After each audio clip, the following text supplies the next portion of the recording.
I'm your host, James T. Featherwell, and this is Making History. Tonight we will examine the events regarding the occupation of the Maison Francaise. In a particularly tumultuous time of college uprisings, this was the most peculiar goings-on, in my personal, professional opinion. The year was 1941. The time? Well, there were no time zones yet. Germany had begun to poke and prod Europe. They were hungry for more land. France did not appreciate this childish taunting. This aggression even translated to the underbelly of student life. Even at the prestigious New York University.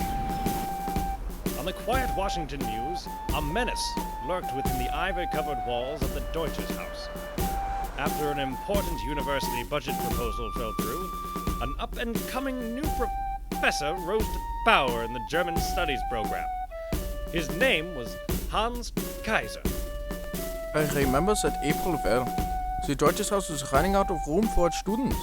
German had become a top language at the university due to fear of a German invasion of the US and the growing popularity of Heineken Lager.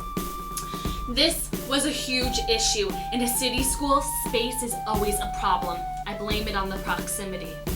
The Deutsches Haus needed to expand its classrooms, no question about it. But whether the reason be economic or political, we'll never really know. Kaiser decided to occupy the nearby Maison Francaise. He made it his mark.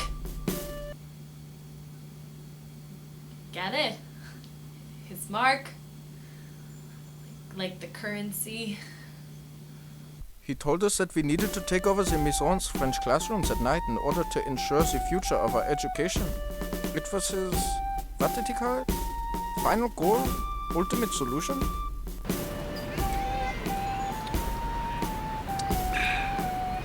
So, they invaded the Maison at night when the guard was not on duty. This takeover was unlike anything the college world had ever seen before. It was sneaky, immoral, not to mention very well executed. The head of the French department, Brigitte Paris, was completely oblivious to the whole thing. Madame! The Germans, they have taken over our classrooms. Here's your croissant. But what shall we do? We have no more space to study. Merci. What Germans? I see no Germans. Why did this become my problem? Go! Wash your hair! Paris was under the impression that what she couldn't see was not of her concern. The French students, however, were not going to surrender that easily. They were going to fight back. The takeover of the Maison plagued the personal lives of the other cultural departments around campus as well. If you don't get on that bus, see, you go to French too. Why, you'll regret it. Maybe not today, maybe not tomorrow, but someday.